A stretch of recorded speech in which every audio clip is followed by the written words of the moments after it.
everybody, and welcome back to the Chilluminati Podcast, episode 225. As always, I'm one of your hosts, Alex Fossiani, and today I am literally here all by myself. Mathis is dinking around in one of two resorts in Florida. Last I talked to him, he was rescuing the Allspark. Jesse, I don't know what the fuck happened to Jesse. Jesse is having an old man time. He's busted up. He's not doing great right now. So I'm here alone, and luckily I brought back that crazy guy from a month ago. It's Santell! Everyone, I am your substitute teacher. I'm Michael Santell. Please, let's stick to the script today, okay? Please don't act up just because I'm here, okay? We can have a really fun class. I want to get to know everyone. I want to know what you're about. Yeah, and speaking of Santell, Santell's going to be with us just to get business out of the way up top, because today we're going to do a nice... This episode is going to be called 7 Listener Stories with Santell Only. But if you want to see Santell in person, why don't you come out and see us in Los Angeles? Tickets will now be on sale. I think by the time this episode is live, tickets will be on sale for our show on December 3rd at the Terragram Ballroom in Los Angeles with plenty of special guests, including Santell. I'll be there. Yeah. I'll be in my Santa onesie. Yeah, including Davis, another friend of the pod, and other secret guests that I haven't figured my shit out about yet. But this show's going to be very different than the one in October. You have so many secret guest friends you could ask. Yeah. I'm very excited for those names to come out. I've asked a lot of them, and they've left me on red. But I will follow up. And this show is going to be a lot different than the show that we did in October. Totally different new format that we're going to try out with some new hijinks. Speaking of that show in October, if you want to hear it, if you weren't there, you didn't have the money to come out to Los Angeles and fork over $30 for the tickets or whatever it was, we have the show now live. We recorded it right off the board, and it's available now at a website that you already know, patreon.com/ChilluminatiPod. The website you like, $5. That's for anyone. Anybody, you don't have to be a patron to come buy it for $5 at patreon.com/ChilluminatiPod. You can do that. It comes with a PDF of Mathis's absolutely unhinged, horny slideshow. It has a video version that has the slideshow synced up to the audio, so you can like watch it in time with us, or where the slides change on time. It's a nice little package. It has art. It's great. It's a great little poster, and you can get it. And also, please go buy tickets on Ticketmaster for our show at the Terragram Ballroom on December 3rd in Los Angeles. Michael Santell, how in the fuck are you doing today? Hijinks is almost a Pokemon. It's all, you know what I mean? Hijinks is like just Jinx if she fucking ground up a little Bulbasaur and fucking ripped that shit. Like, you know, like when you don't want to burn your lungs, so you put a little ice in there. She would look like a Mr. Mime if she got too high. You know what I mean? Yeah. I'm doing great. How are you doing? I'm doing good. I feel like we have sat in the tea that is David Grush, and I feel like it just keeps getting weirder. Dude, it is getting so weird. Skiff meetings are occurring. And then people are being denied in the room. Yeah, like... They took that picture of them walking out of the room like Yetis, the DOD guys. They're like, we won't give you their names. It's like, oh, okay. Do you think it's like they just want to like really annoy them so that they stop asking, so that they like wasted their morning by calling them into a skiff meeting and then being like, hey, thank you for coming down here. I'm glad you waited for 3 hours. Fuck off. Get out of here. I hate you. I guarantee you that everyone in Washington is thinking and dealing with Israel stuff and does not want, has no time to talk with you about a legacy program from the 40s that actually is shaping our reality. Well, yeah, which may or may not be like the most important thing. And then what's his name is out here like, seems to me someone has some technology that's going to change everything. And he's just talking out of his ass too, in the end. Yeah. So like, what the hell is going on here? The best part about this is all we got to do is wait, because there's way too much pressure going on all over the place. You know, it's interesting that we have a new crazy Speaker of the House, but Bouchette came out and said, no, UFO stuff is a go. And that was part of probably him saying, hey, I'll make you Speaker, but you're going to let me do this. I don't know what was going on in there when they picked that guy, but it's weird.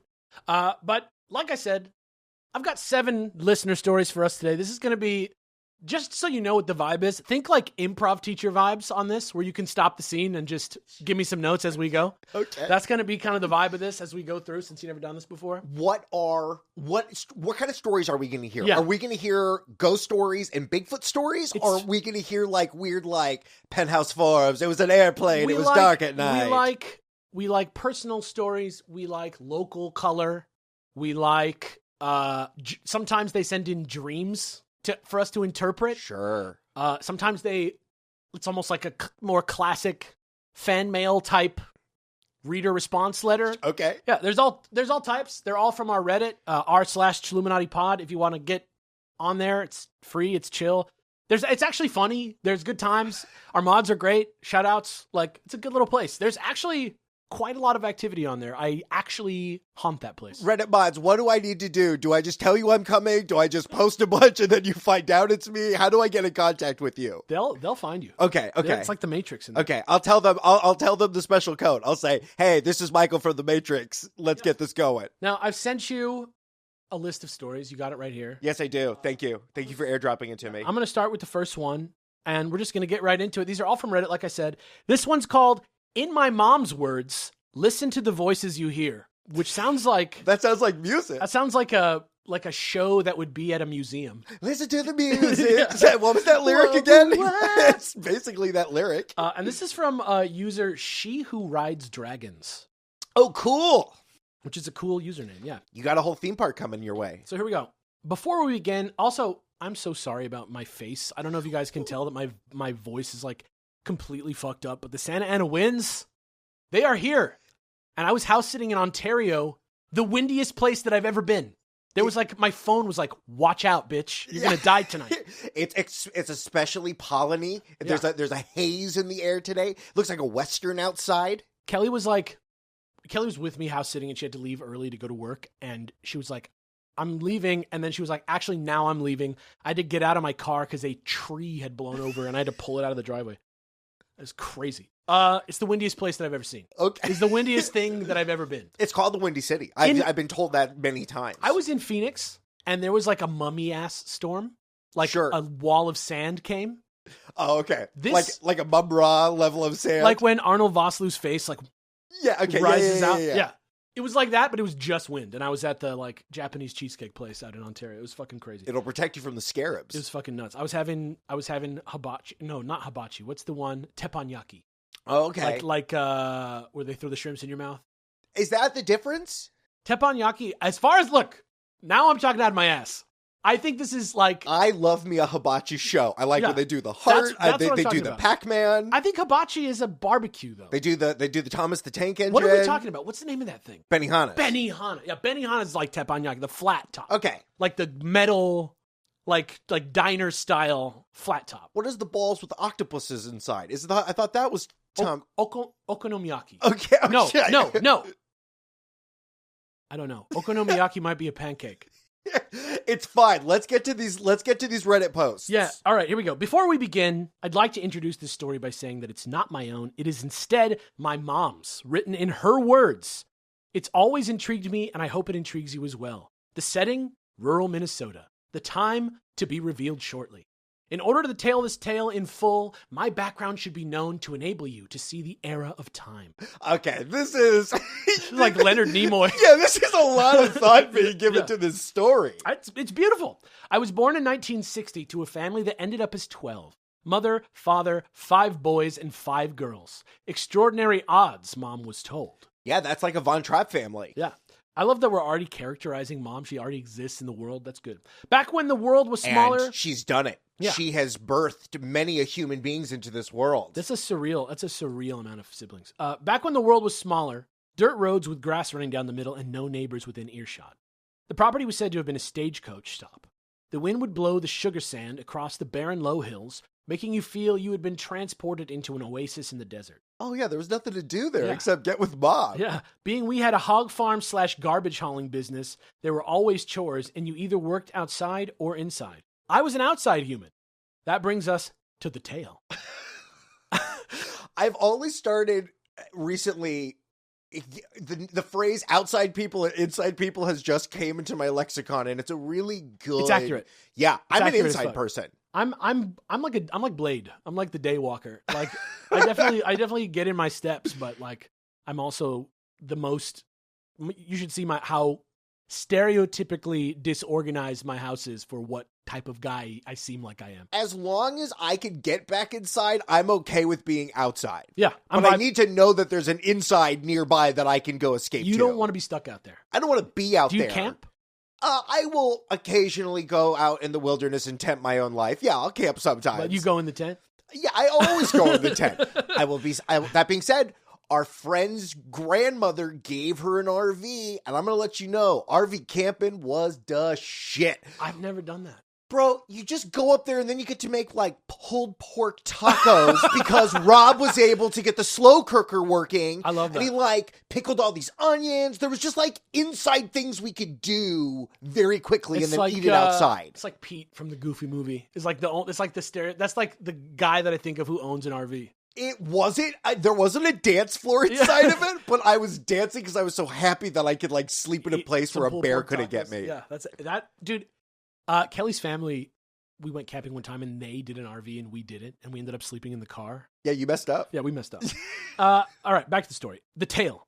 At around 7 or 8 years old or so, one of my first jobs outside was to help in the garden. What a joy it was. Mama and I pulling weeds, eating tomatoes. I had 25 or so plants to tend to, and thinking back, it must have taken all day to do so. Should I say the end of sentence is like you like a Beastie Boys song just to emphasize the sentence? Only when it's written with this level of, like, forethought. Okay. I was always the first one up and out the door. It was on these mornings quite so still that you could hear more.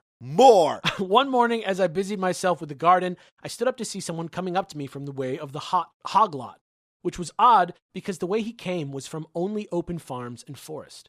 As he drew closer, I was quite taken aback at first, not because he was a stranger, but because of who he was. A tall, stately man, but as a child, everyone is tall, wearing a white feathered headpiece that flowed down his back, slightly grazing the ground. The clothing he wore was also white, and I could tell it was leather by the smell, a heavenly odor, adorned in colorful beadwork that glistened in the rays of the rising sun. I walked towards him, thinking he was just another hired hand, and as many would pass through, I spoke first because I was upset with him. I said that he couldn't wear such beautiful clothes on the farm, and the feathers will be ruined, and you have to wear shoes when you're working with the hogs. He smiled a heartwarming smile that I can still see today and feel the warmth of. He turned and walked back the way he came from. The next time he came back, he was smiling that same smile. He wore a single feathered band around his head of long, shiny, jet black hair, a vest with elaborate beadwork, and no shirt and pants. Why am I thinking of Nightwolf from Mortal Kombat right now? I'm thinking of The Legend of Bagger Vance. Yeah. We're on very different pages right now. But he was still barefoot. Yeah, a lot like that. Yeah. I said to him that if I have to wear shoes, he had to also. I was mad because my mom always made me wear shoes. With that, he turned and walked away again. No words did he utter until the third day. The day was cloudy, the smell of rain in the air. Most people don't like these days, but they always make me feel grounded to the earth. He always seemed to appear out of thin air. As I rose up from my work, he smiled, looked right into my eyes, and said, "When you walk in a forest, all the trees look the same. But when you look to the heavens, you'll see the difference, and you always find your way."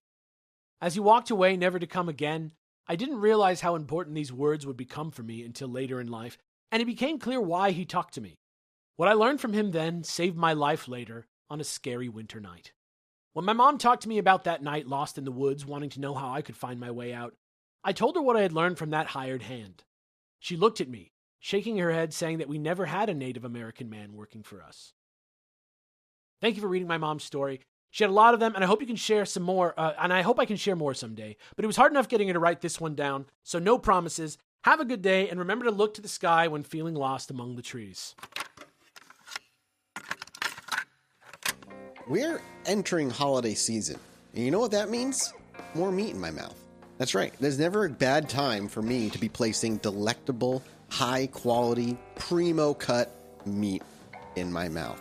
Because this is the time of year where you're just allowed to gorge on food, and I'm going to have the most delicious of them all. Oh yeah, thank you to ButcherBox for sponsoring today's episode.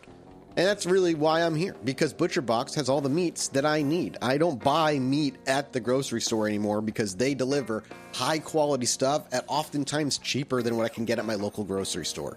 And ButcherBox has all you need for a tasty, stress-free holiday season with high-quality protein delivered right to your door. You can even still order a turkey all the way up to November 12th. Like, if you're like a last-minute person like I am, yeah, you can, don't worry, they got you. Turkey's maybe my favorite freaking, like, thing to eat all of November. Listen, I'm out in Texas now. Steaks are everywhere. Don't get me wrong, I love a good steak. But God, I just need a little break. Give me some white meat instead of that red meat, and a turkey at Thanksgiving. There's just, there's nothing better. That's what I'm telling you right now. I already ordered my turkey from ButcherBox. That's because I'm going to be eating out here in my own freaking Texas, since my whole family's out in New England. I won't be out there. I ordered myself a turkey. Going to cook that sucker up. I'm going to eat it all to myself, and then tomorrow I'm going to probably have the worst stomachache I've ever had. If this sounds like something you want to try and listen, you should definitely at least give it a shot, especially if you're a big meat eater like I am. Then we already know that the ButcherBox makes, then you already know to go try out ButcherBox. I'm going to tell you how to do it right now. Yeah, ButcherBox makes the holiday season so much better.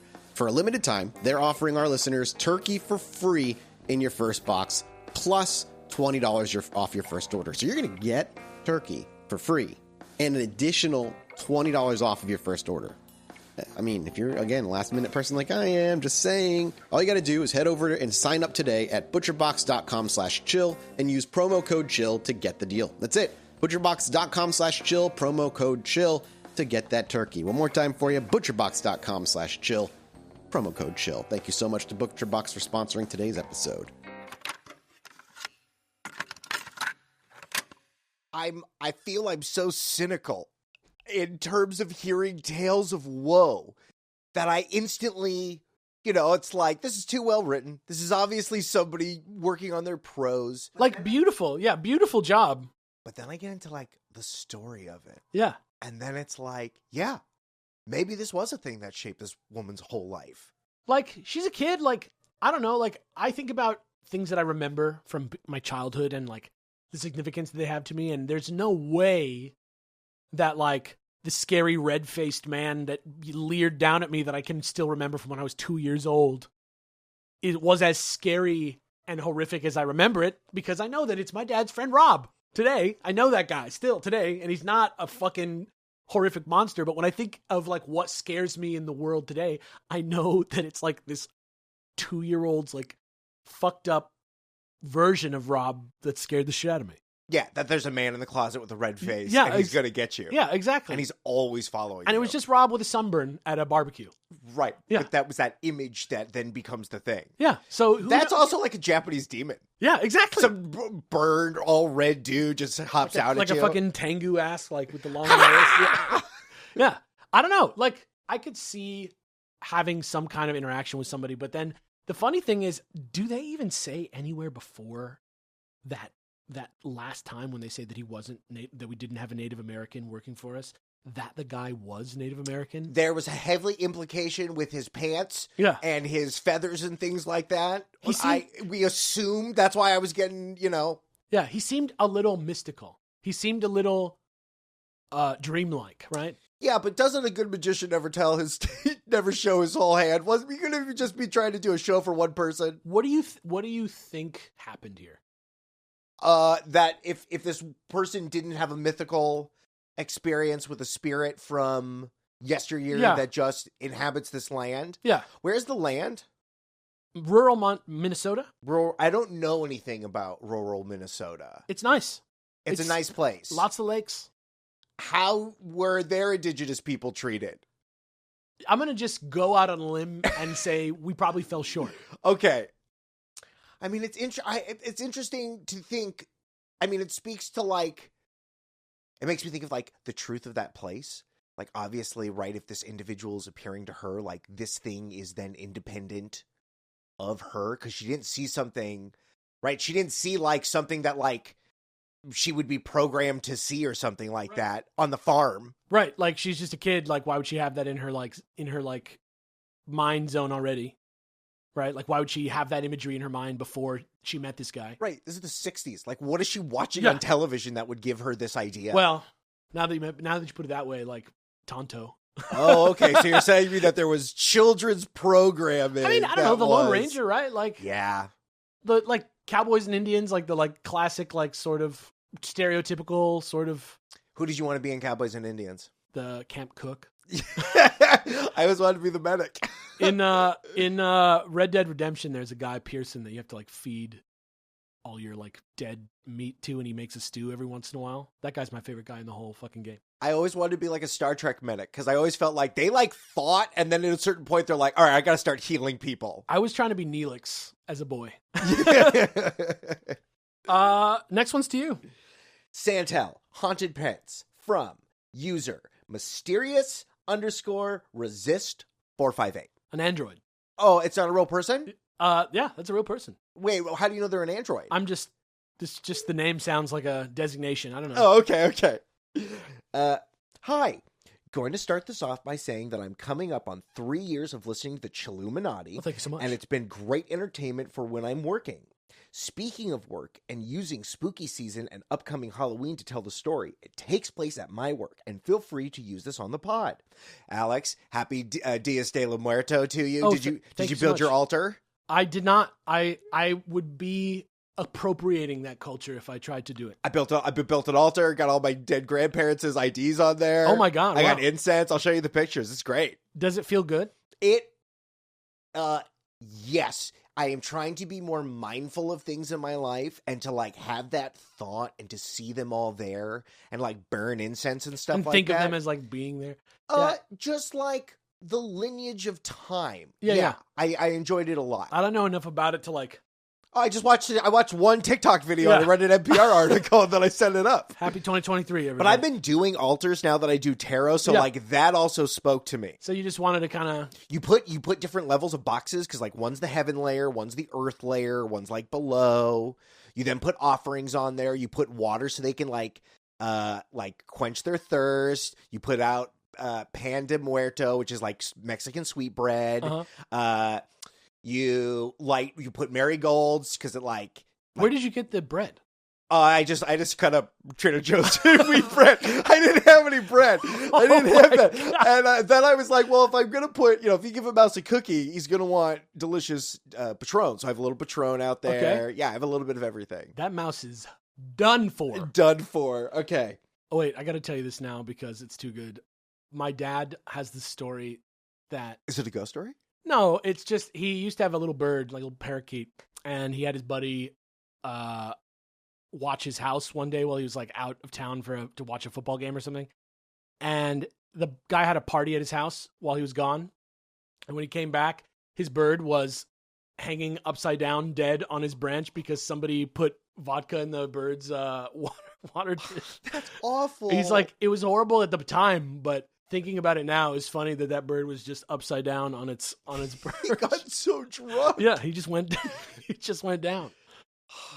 Anyway, happy Halloween, everybody. I wonder if the bird like just fucking loved it. Like it was like, this is amazing. I'm gonna do a trick, and then like maybe he was out. Maybe you know what? I was gonna say somebody weigh in, but I don't want to know. I don't want to know. If you know, don't tell me. I recently went on a vacation. Okay. To Costa Rica. Okay. And when coming back through customs, they have a whole room for birds. They had it said bird detention, and it showed like a tropical bird.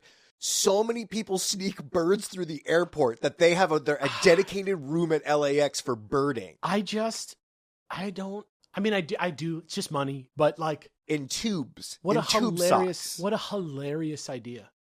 Expensive birds. Yeah. What a crazy. I always think of this one professor that I had at Cal State Fullerton. I'm not going to say her name, but she was like a sort of eccentric film professor.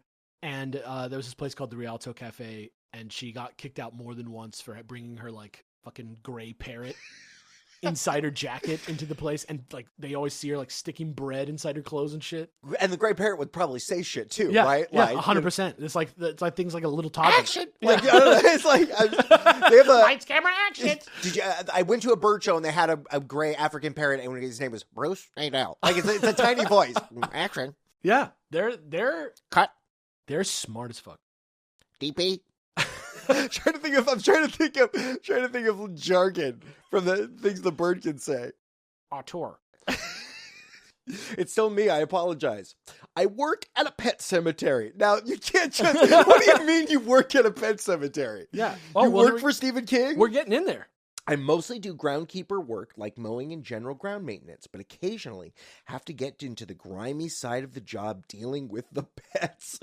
I'll leave most of that info out. About a year ago, I was working on handling the cremains? Like the cremated remains? The cremated remains down in the building where our crematory is run. And on one of the work tables near me, we had taken a dog out of a nearby freezer to thaw before preparing it for burial. The dog was laid out on its side with its arms and legs out as you would like to see if an animal was sleeping on its side. And the dog was frozen solid, which is to keep the body fresh and not nasty long before being buried. I kept thinking about dog... Are they arms or are they legs? They're both. Yeah, I know, but it's not like... You're not like, oh, my dog hurt his arm, but his leg is fine. Like, that's true. I would not say they have arms and legs. Yeah, like, but is it arms or is it legs? I think it's legs. Okay. I think dogs don't have arms. You don't think they're little paw arms that they just... Like, I feel like an arm is like you grab stuff with it and you like swing around. They grab the ground. They don't have thumbs. They can't grab anything. They don't have opposable thumbs. They can't grab anything. Okay. This isn't like it's a hot dog and sandwich situation. No, I don't think Do dogs have arms? I think that I know they have feet. I think I know what you're talking about when you say dog's arms, but I don't want that to be what it is. Okay. I got called to come help somewhere outside the crematory and was gone for maybe 2 minutes. When I came back in the room, the dog was standing on all 4 legs, upright as if in a defensive stance. What? But its face is frozen, right? So it's still just like got dead face. The whole dog was frozen. Oh, okay. After staring at it dumbfounded, I worked up the nerve to go over and figure out how the hell it got in that position. Reminder, the dog was frozen solid where there is no way to put it in such a position while frozen without mangling the poor thing. Does that mean it's heavier? Like it would, like you couldn't pick up a frozen dog? Well, like if you tried to bend its leg, you would like crack the bone and rip the skin. You're telling me a frozen dog. That's what they meant by defensive position, not just that the dog was just like flipped around. They're saying this dog was frozen and on its side, and then now frozen in a completely different position. Oh, I would not go back in that room. And separately, sidebar, if you're going to go pick up your pet's remains... Your Honor, sidebar, please. Yeah, if you're going to go pick up your pet's remains... Approach the bench. Do not go to the place where they do it. Yeah. I did that. I saw some shit that I didn't want to see. It wasn't my pet. My pet was already... properly cremated and in a nice little box. But, whoa. Does it smell like chicken? No, because they're all... Like the smoke? Like the smoke outside?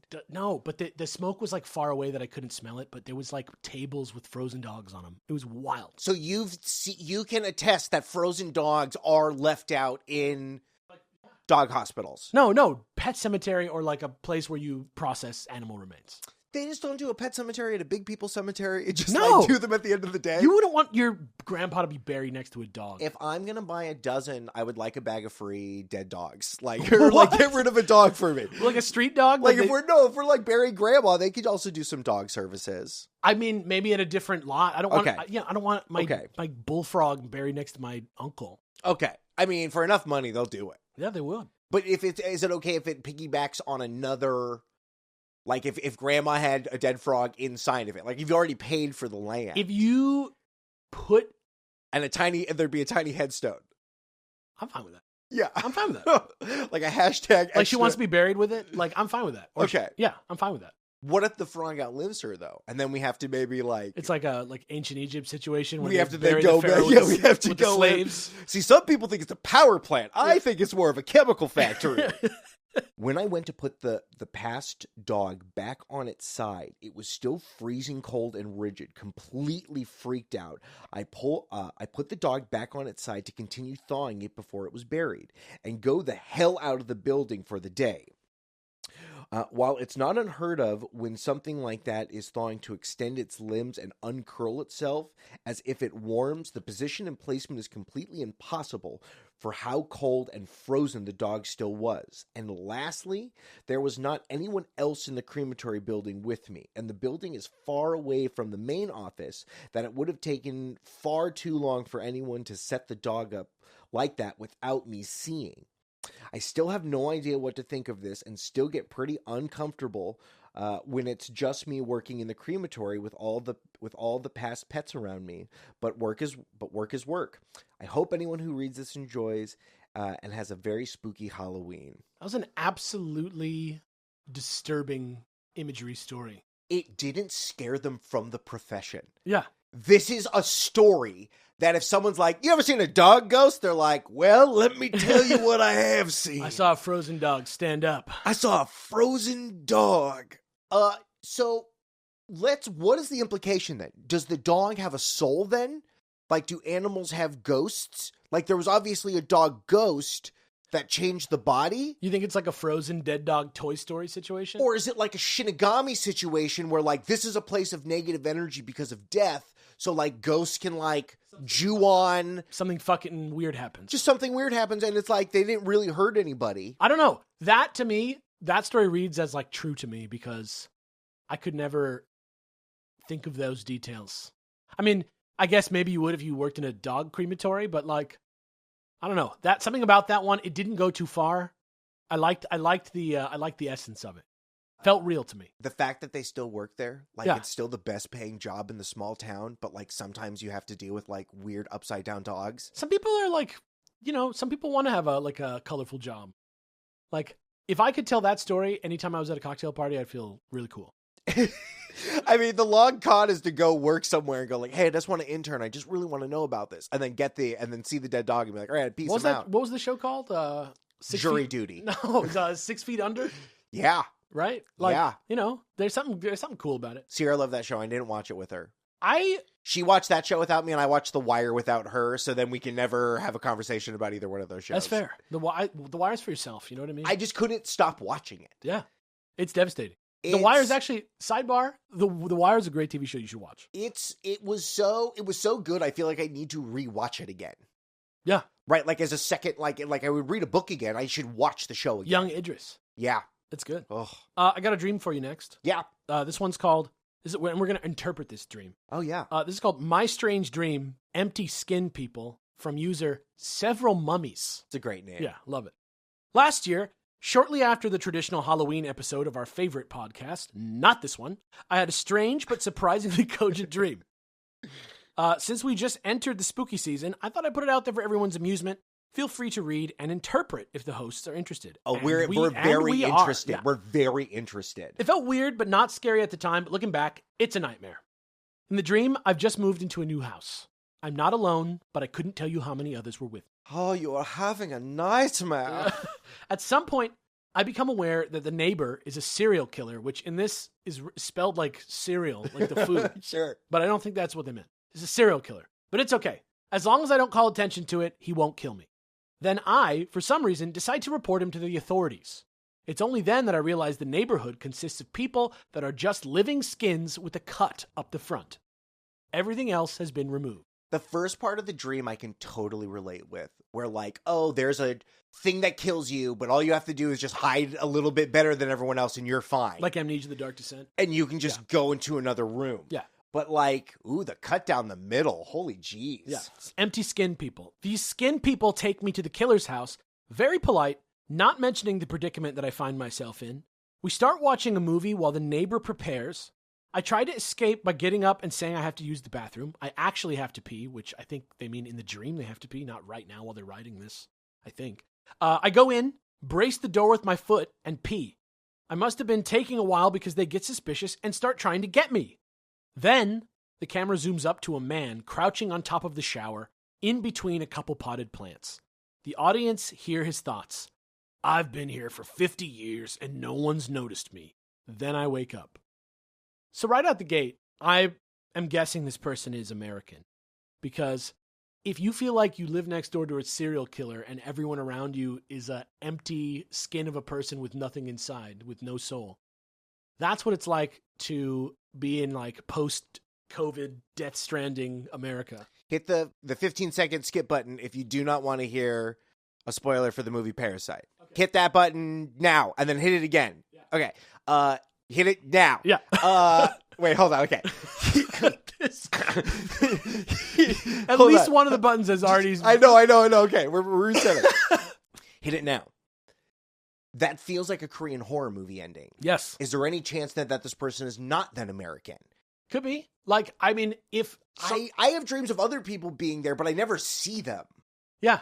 I think the person who's been there for 50 years is like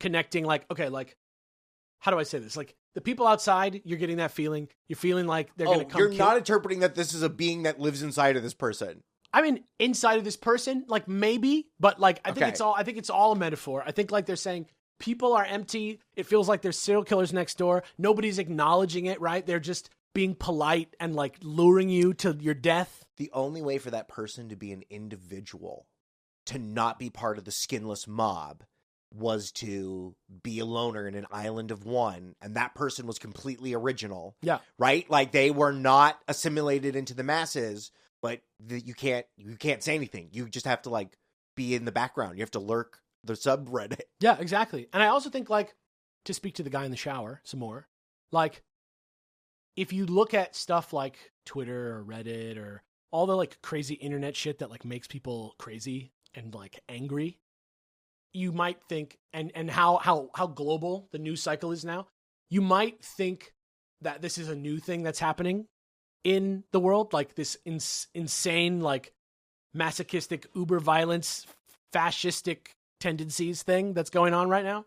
But the guy in the shower saying he's been here for 50 years, to me means that, like, this has just been happening the whole time also. Ooh, like a Donnie Darko situation? Yes. Yeah, like this is the worm thing that goes all the way through your body your whole life? Yeah, but it's like that feeling of American paranoia of the people around you, and how you feel it, but you just act normal outside, and you just kind of, I don't know, there's a lot of repression in America. More than it seems. More than it seems. Yeah, and what's funny is we can't talk about it, because if you talk about it, that's when you get people upset. You know what I mean? Because you will interpret reality through the lens of your eyes. So whatever the thing is that you are passionate about, they are not letting you say it. And they probably aren't letting you say it. Yeah. But that's part of the issue. And I'll say this, cool, like, good American excellence, good old American excellence, like, cool shit that's from America still exists. It's out there. The people that are like that are out there. There's just so many people in America. It's bigger than, like, any other country that's in the Western world in terms of, like, culture and footprint. I feel we are at a breaking point, and I feel why it's like whatever this UFO thing is needs to come out so we can either put this shit to bed or that we can evolve as a species and evolve our thinking. Because I just feel like we're at this precipice, and you're absolutely right. It just feels like, yeah, there's no excellence anywhere in the world. And it's not about things, it's about ideas. It just all feels so... It's there. It's just dark. There's like it's there. There's just like two realities at the same time. It's like dissonance. It's like, you know, for every cool, interesting American artist out there, there's like a fucking racist, fascist, thick-necked, shitty, hateful, crazy person who has a bunch of money. But do they feel that they've been here for 50 years? 100%. Okay, see, 100%. Yeah. You know what I'm saying? But they all do. You know what I mean? It's the whole thing has been there for 50 years. This guy hiding in the bathroom from that has been there for 50 years. Then he was the last guy who went in the bathroom to pee. Then let's inspire people. Go make the change. Whatever that thing is that you're procrastinating doing, make that change right now. Yeah. I love nuts in my mouth. I love nuts in my mouth. I love nuts in my mouth, and that's why I'm so happy that nuts.com sponsored the episode. Yeah. Cashews, almonds, pecans, pistachios, dried mangoes, crystallized ginger, dates, jelly beans, jawbreakers, root barrels. So much variety at nuts.com. And with kids going back to school and snacks will be flying out of the cabinets, then you're going to want some extras just for you. And with nuts.com, you can keep your snack stash stocked and with all your family's favorites. Nuts.com is your one-stop shop for freshly roasted nuts, dried fruits, sweets, pantry staples like specialty flours, and a lot more. Their wide selection means there is something for everyone at Nuts.com, where quality is also their top priority. They roast their nuts and pop their corn the same day that it ships, so they reach you deliciously fresh. Satisfaction guaranteed. And I literally last night was eating a bag of freaking roasted peanuts, lightly salted. There's nothing better. That natural sweetness of the peanut, the tanginess of the light saltedness, and just that little bit of roasted flavor that comes through. I'm gonna I have to have dinner. I can't go eat nuts right now. Nuts are for when daddy's done with dinner. And right now, Nuts.com is offering new customers a free gift with purchase and free shipping on all orders of $29 or more at Nuts.com/chill. That's it. So go check it out. All you got to do is head over to Nuts.com/chill and you'll receive your free gift and free shipping when you spend $29 or more. That's just Nuts.com/chill. Thank you again to Nuts.com for sponsoring today's episode.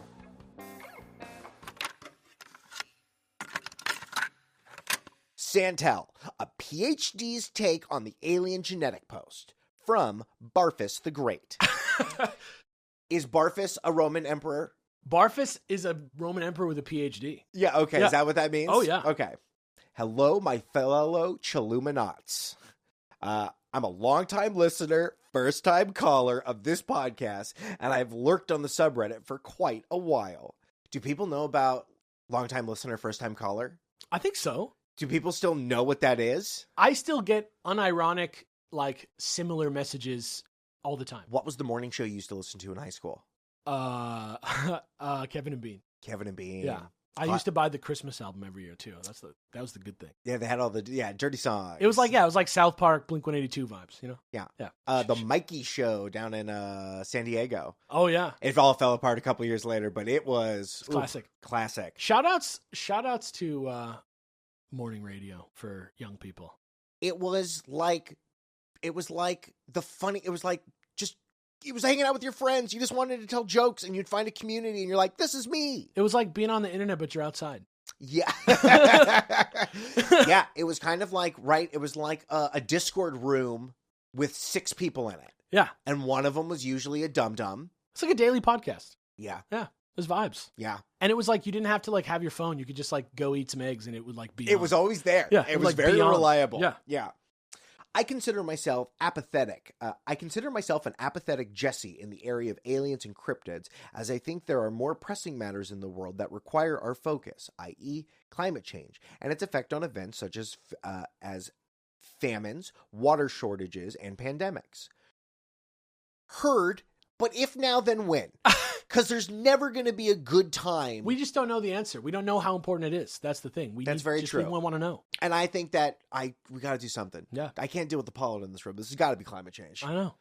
I have a PhD in closely related field to molecular biology, and to the point I have performed next-gen DNA/RNA sequencing, genetic engineering, cloning, and so forth.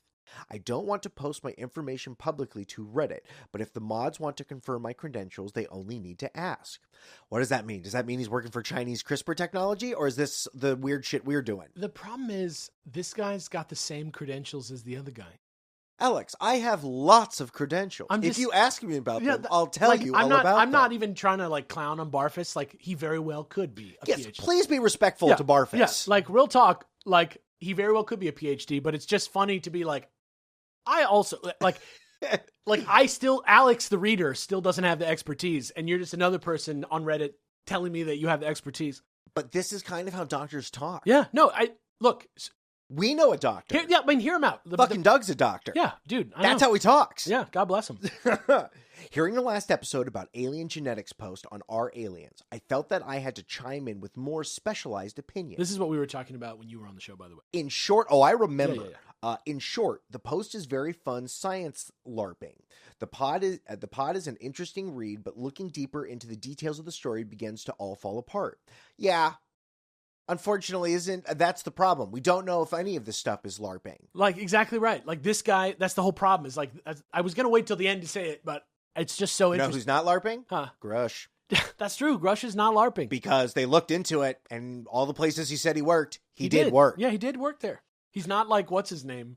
Greer? The guy who's like, or Lazar, or... Yes. Yeah, the guy who's like, I work, trust me. Yeah.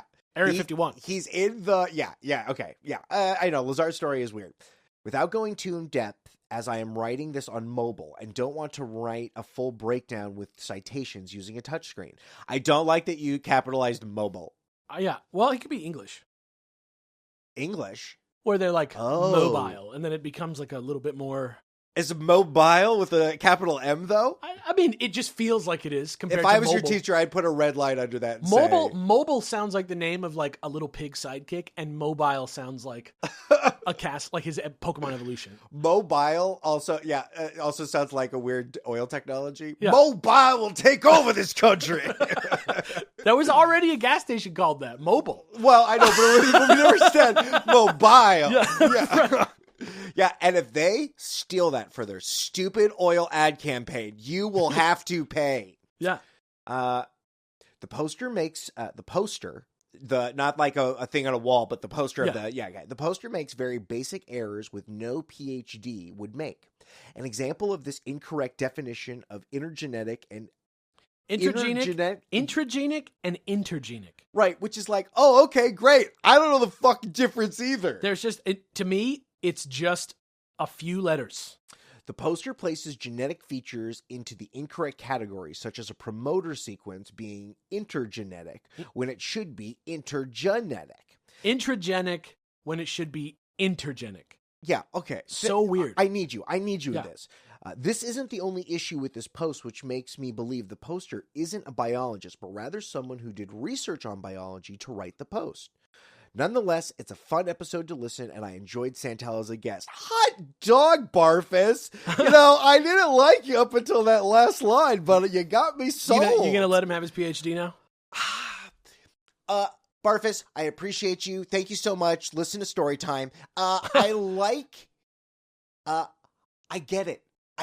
But this is the whole problem with everything, right? This is why everyone on the UFO subreddit is like experts in military flares. Right.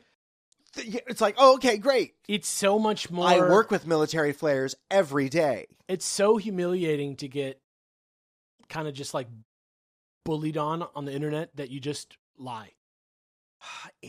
That's we got to get to a better internet, Alex. I know. We've reached this spot because like if this is real, then if that guy is doing this, great. What else can you look into? Barfus, can you look into Bigfoot stuff for me? Like, what is the information that you can look into to use your expertise? And what are you working on, Barfus? Barfus, what are you doing? What are you up to? Who does number 2 work for, Barfus? Who does number 2 work for? All right. This next one is called My Maybe Haunted Hometown House. Goddamn, boy, what'd you eat? Yeah, from user Spenis T. Menace. Have you been in any haunted houses? Have you been in places and had haunted experiences? Yeah, I've had one in my grandma's house one time, once or twice, a couple times actually. But and there's been a couple weird things that have happened here before that I wouldn't say that this house is haunted, but I've had some weird things happen in this house before. And then like touristy wise, I've been to like a couple like famous haunted houses. Like I went to Whaley House in Old Town San Diego. I went to that other house in San Diego that looks like the house from Casper that that guy lived in. That's in Old Town. You can't get inside that one. Yeah, not anymore. Okay, but I was there. Yeah, I've been to a fair amount of them, but I've never like seen a fucking like one of the ones that they say. I've been to the Queen Mary, another one.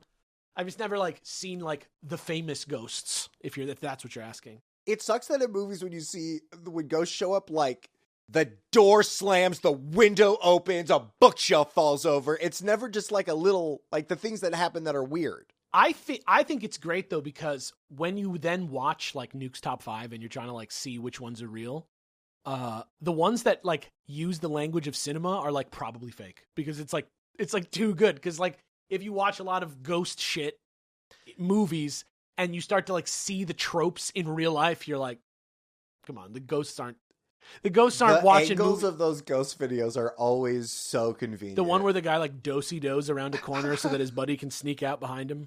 Like, I don't know. Like, I'm sure there's real ones out. I'm sure there's at least footage that's like not fake out there.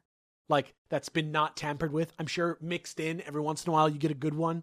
But there's so much fake shit out there, guys. It's so crazy as well that in a world of show me UFOs, it's like, just go get a ghost. Yeah. Go, like, you have all the cameras in the one room. I'm very interested in ghost hunting. I would love to like legit be convinced. You know what I mean? I would love to like, but it would be a personal experience that would change you. That's what I mean. I just want to know. I just want to like, understand those people that like do it all the time and are like fully committed to it. Because I want to hear their top 10 best EVPs. Because I already think it's cool. Yeah, exactly. I already think it's cool. Like the vibe is cool. It's like kind of like IRL Ghostbusters vibe, as close as you can get, right? And you're kind of like doing some like Back to the Future, Doc Brown type shit, Wayne Zielinski, Honey, I Shrunk the Kids type shit, you know? Back when we were watching Sci-Fi Channel like a decade ago when that first Ghost Hunter show, the Taps guys, Yeah. they went to some lighthouse. They got crazy shadow things. There's a couple very legit episodes of that show. And I was watching that. I was like, how come this isn't a bigger deal? How come this is only like 22 minutes and then we're seeing another episode Because of Species? There's not a single one of those shows that doesn't have some clear fake stuff on it. Yeah, and I always feel like there's always one guy in the crew that maybe did some time. Yeah. Like they, you know what I mean? That they just There's like, he's there like grease monkey. Listen, I get it. You're going to some place at 3 a.m. and are staying up all night. I bet people, weirdos, flock to you like a moth to a flame. I've talked about this before, but if you want to watch a killer show that only has a few controversies. Jesus. Well, it's great because they actually like sussed out their own guy. They Oh. they fed him fake info and he like fell for it. So it was like kind of neat, right? But Most Haunted, the like BBC one I think it's BBC, is with Yvette Fielding. And like the guy Derek Acora was the guy who got like blown up on that show. She snuffed him out as being a faker? It was like one of the historians, like there's like a packet that they give and he's not supposed to look at that packet, but like he got it somehow. And he like in the show, in his like cold reading of the place, like said one of the facts that was fake. That was like an anagram of his own name, like Derek is fake or something like that. And he was just, the guy came out and was like, this guy's fucked. And they like took him off the show. Wow. So even though there's like a few other times when that show had some controversies, like I give it some credit because that was tight. Wow. Yeah, but that show's really good. And they do a lot of research and they like fact check like a lot of stuff that the mediums say. They'll just put up, it's almost like pop-up video where they like fact check the mediums in real time. Pop-up video? Yeah. And they're like, this was real. There is somebody with this name or whatever. But then sometimes they're like, we didn't find anybody with this. This guy was wrong. Yeah, they're like, whatever. Pop-up video is the shit. I love pop-up video. But Most Haunted, if you have a chance, I think it's on Amazon Prime. I don't know. Here we go. New listener here, Spenis T. Menace. Maybe my maybe haunted hometown house. New listener here. I just finished episode 37, so I have a long way to go. We're on episode 225 now. Hot dog. Listen, this is going to be this is going to be years before they get here. Oh, yeah. You get a Mario star. You get the flag. Yeah, if what you a fun make it surprise. Here. Yeah. Yeah, this is great. Mazel tov. Yeah, I travel a lot for work, so listening to podcasts and audiobooks are great options to pass the time. I occasionally listen to recent episodes like Enfield. Keep up the awesomeness, gents. I will.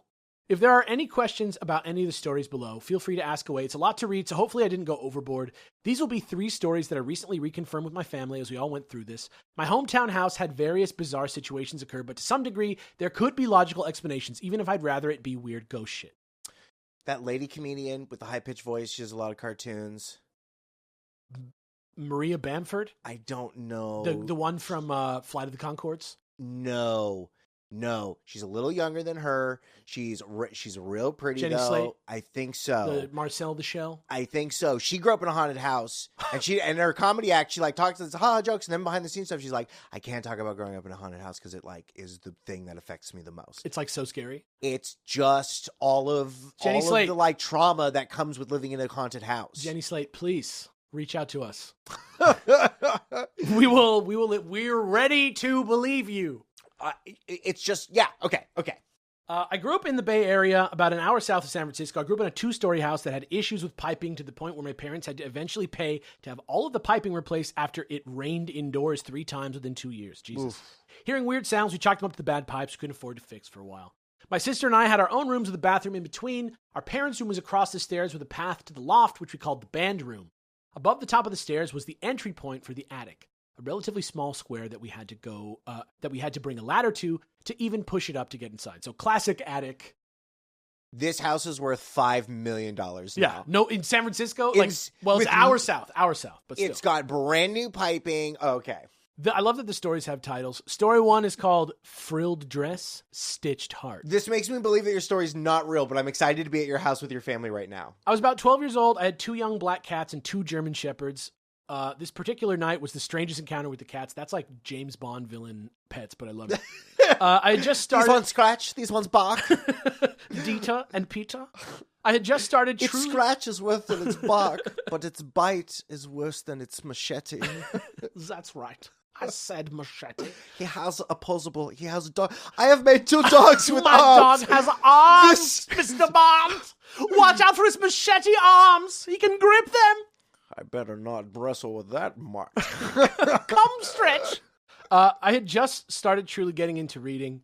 I was reading Red Wall by Brian Jock, covers under my arms, feeling comfortable and relaxed. I was starting to drift off to sleep when my cats raced into my bedroom, running on top of my bed and knocking over stuff on my shelf. Before I could finish saying, "What are you doing?" both cats stopped at the foot of my bed, hissing towards my door. Cats are assholes. Like, I get it. Like, they probably don't act like assholes all the time, but cats are little assholes. I will say this, though. If there is an animal with the ability to peer across the supernatural plane, it's cats. They were never domestic. They are the Batman of animals. They just chose it's a benefit. be with us. It's a beneficial relationship As to them. Evolutionarily, they're like, yeah, just hook up with these guys. Might as well be a tiger. Yeah. What? Right. I could see her clearly. A little girl was standing a couple of feet into my room. She wore a frilled dress with a stitched heart on the chest. The part that confused me most was she was in grayscale. I stuttered a, "Hello?" Next, I heard a giggle from her as she skipped through the walls of my parents' room. My cats calmed down, and I was eventually able to fall asleep after putting the covers over my head, freaking out. Looking back, she seems harmless, even though my cats didn't like her. The next day, I mentioned the event to my parents. My dad told me he saw her too. However, for him, she was in color. A little girl in a blue frilly dress with a red stitched heart on the chest. A couple of years later, we met a previous renter of the house. We all acted at a local black box theater, parents and kids. My mom, being the social butterfly she is, mentioned the house to one of the other moms. Then, unprompted, this mom asked if we met the girl ghost yet and described her in dresses of various types, but mainly a frilly dress with a stitched heart on the chest. My mom pulled me into the room so I could hear it from the woman herself. Not long after this, chairs and toys would move across rooms within view of all of us to see. My family and I would have items go missing and reappear unless it was clothes. If clothing vanished, it never returned. Especially if it was for my little sister's clothes that went missing. For me, it was my books. They would vanish for months and then be on my bed. No one could explain to me why. My parents are still confused by that. They are believers of ghosts and aliens, so they probably didn't need a lot to be convinced, but I truly don't know. One time, a chair moved before our eyes, catching my dad. This person lives in a haunted house with their books going missing. They're like, that's not enough proof for me. Sorry. Yeah. If you came up with it, maybe that's just normal for you, though. You know what I mean? Yeah, that you just lose shit for a couple of months. Dude, people can normalize fucking anything. Sure. Okay. One time, a chair moved before our eyes, catching my dad, who had just lost his balance working on the ceiling after the pipe had burst the first time. None of us were near the chair when we saw it scoot back from the table to catch my dad's foot. He thanked my mom, thinking it was her. We decided it was either the little girl or my step-grandma who had passed away earlier that year. She would always give my dad flack for not being more careful. I have to believe all ghost stories. I have a ghost story. Okay. But it's not a ghost story. Okay. I saw... That doesn't sound like a ghost story. I saw nothing. Okay. When we first moved... Okay, so... When we first moved into our apartment... Yeah. Your current apartment. The apartment we live in now. We... Never seen anything, nothing like that. Within the first 2 weeks, Sierra said to me, she woke up in the middle of the night and somebody said her name out loud, audible. Oof. Sierra. And she's went, yeah. And she was like, you were snoring. You weren't awake. And I said, that's the craziest thing I've ever heard. Why would you? That sucks. That's so scary. Why would you tell me that? The next night, literally the next night when I was sleeping, while sleeping, I heard somebody say my name audibly out loud, Michael. I said, yes, here, what do you want? Like her voice? Not her voice. But I responded, I was like, yeah. What's up? Yeah. And she was asleep. She was completely asleep. Dog was asleep. Well, I mean, I don't think it matters if the dog was asleep. I don't think JJ's like, Michael. Listen, I ask him all the time, just fucking say what you want. Stop looking at me like that. Have I ever told you this Use story? your words. Do you know my friend Tony? Yeah, I know. Yeah. Tony Rigatoni. No, the other one. Oh, okay. Yeah. Tony number 2 is a good guy. Yeah. He has a friend, Justin, who swears to this day that he was sitting on the porch of his house when they were kids with skateboards, chilling out there with the dog and the neighbor, and the dog was just like, "Sup, guys?"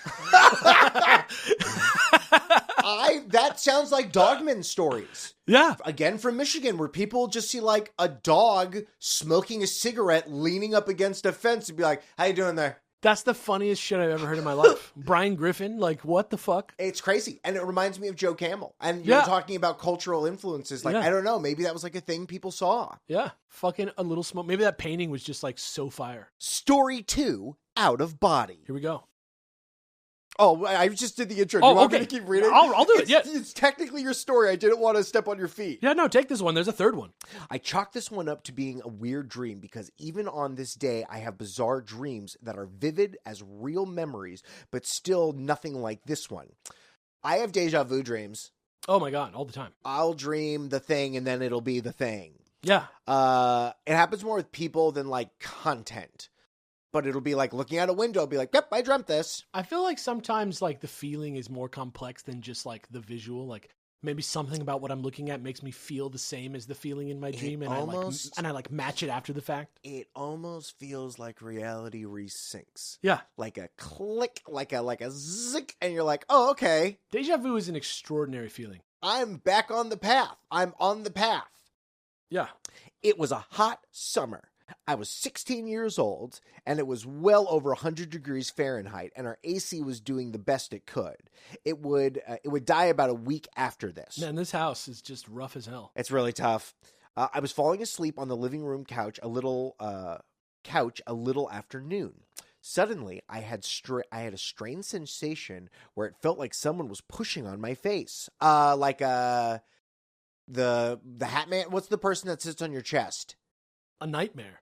Well, it's like a specific thing. Like Asian cultures, there's like this, like, it's like a fat man that comes and sits on your chest. Oh my God, okay. I called it a face melter because it was like an immense G-force from a roller coaster. Ooh. When I touched my face at the moment, it felt like everything was horribly wrong. Oh. Like the Babadook, like black body hole sun horror, face. like body horror shit. Yeah. My eyes were on my cheeks and my mouth was on my chin. I could feel creases and wrinkles on my face from my skin bunching up. I could hardly open my mouth to speak, let alone breathe. Panic mounted within me. Did you hit the salvia bong? I did do that. Do you know that story? I mean, I'm sure the story goes, I hit the salvia bong once and then I lost my mind. Yeah. I came home from Blockbuster and I opened the door and Rob had a bong and it was filled with smoke. Yeah. And Kevin, my roommate, the druggie, was like, Rob, hit it. And Rob was like, no, I'm scared. I just got home from my shift and I was like, I'll hit it. Started coughing like I was dying. Like, just this isn't what I thought it was. Do you know how powerful it was?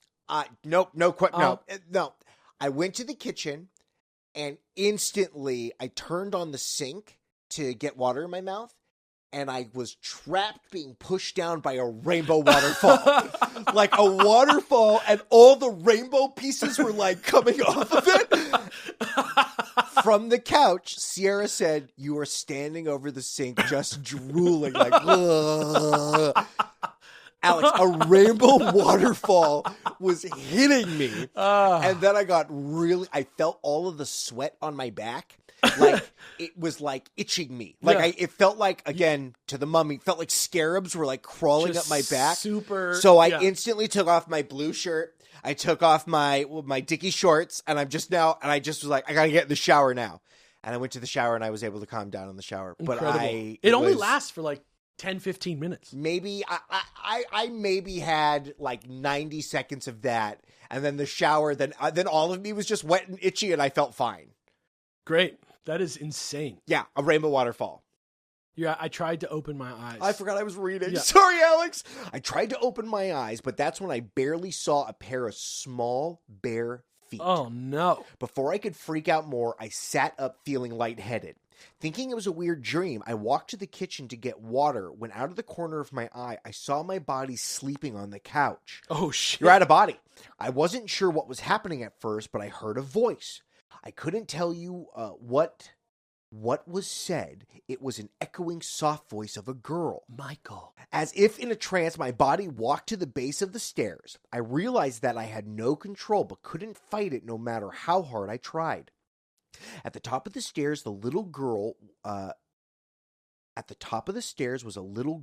but this time in a white flat gown.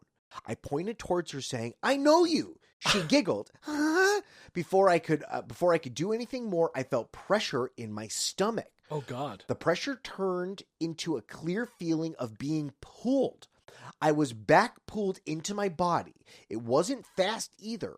I could feel as if I had passed through the kitchen and then whipped around the couch to where my body was. I woke up breathing heavily in a deep sweat. I called my best friend. You will not believe the shit that just happened. I've heard like remote viewers talk about when they get lost in other places, there's like a golden string behind you. And as long as you don't lose that, you can get back to your body. It's just like But this person described it as through the navel, like pulling them down, which is that feeling of like a rope inside of you is crazy. Yeah. I don't know. It's weird to me that that's such a common part of that. That multiple people have that archetypal like junk. That feeling, yeah. I also talked about my dad about it, and he said he used to have out-of-body experiences regularly. He would travel the world in his mind that way, and he would have to fight to get back to his body. From what I have heard and read, it's easy for people to die in their sleep when that happens because their soul leaves the body. Okay, well, dream or not, it has stayed with me clear as crystal to this day. Isn't that the causation? Like, yeah, people die in their sleep, but like you spend most of your life fucking asleep. It's like Cyberpunk 2077. Yeah. But you spend most of your life sleeping, right? Like we're beings of sleep. But you're not traveling usually. You're not well, in the dreamscape you are. But you're not remote viewing most of the time that you're sleeping. It's funny that when people are out of body, they're just chilling at their house. Yeah. Like, I guess you didn't know that was happening, so you're like, I'll go to the kitchen. Have you lucid dreamt? Yes. I've never done it, like, I've never induced it, but I've had, like, brief experiences. Yeah, I've had dreams where in the dream I'm like, oh, wait, I'm going to do something else now. I'm going to, like, fly. Yeah. I stopped smoking weed so I could have, like, crazy dreams. Uh-huh. It was really difficult. Nothing about it was difficult, but like... Just sucked. It just, yeah. Yeah. And on one of the nights, I wrote down, I was like, I want to see tarot cards in my dream. And I had this dream, I was in a teacher's lounge, and there was all these teachers, and there was like, someone had like brought in lunch to like feed the teachers, so we were all just eating and talking and stuff like that. Uh-huh. And the bell rang, the teacher's like, oh, we got to go back to our classrooms now. And I was like, oh, but I wanted to do your tarot cards. I wanted to see like tarot cards with you. And one of the teachers turned to me and said, I know you do. You don't get to see them. Whoa. And then we went back to classrooms, and then we like put on a movie for the kids. Like that was all the dream stuff. But that was the one moment I was like, oh, okay, that was weird. And you're like, whoa, I was alive. I was alive for a second. Okay. That's so crazy. And then the next day I smoked weed. Yeah, hell yeah. Then I was like, okay, that's enough of that. Story number 3, Stranger Than Fiction. My last year of high school was filled with all forms of drama, relationships, being in bands, etc. Band kids hook up. It's hard stuff. Were you in band? I was in bands. Oh, you were in bands. That's right. I was in bands, but I wasn't in band. But bands hook up? Bands are wild. Band is wild. Bands meet other bands because they know what it's like to be in a band, and then you hook up with their band. Yeah. Okay. Band life. Band life. Musicians are frisky dingoes. Yeah, frisky dingoes. The thing that was the hardest to swallow was we had been broken into 3 times throughout the year. The band I was in with my friends had just gotten started. Somehow, none of our instruments were stolen from the loft. What is the point of having a ghost if it's not going to scare away burglars? Yeah, I know, right? Like, that's the trade-off. Listen, you can ruin and, like, breathe in my ear, but, like, you're going to, like, scare the shit out of anyone who breaks into this house. That's like the end state of the current Haunted Mansion movie. Is that what it is? They, like, befriended the girl? Yeah, it's like, I mean, it's a happy ending at the end, I'll say that. I'm not going to spoil it. Oh, that's gross. Is it messy? Or the tissue? Wait, was it? Okay, never mind. Continue. Sorry.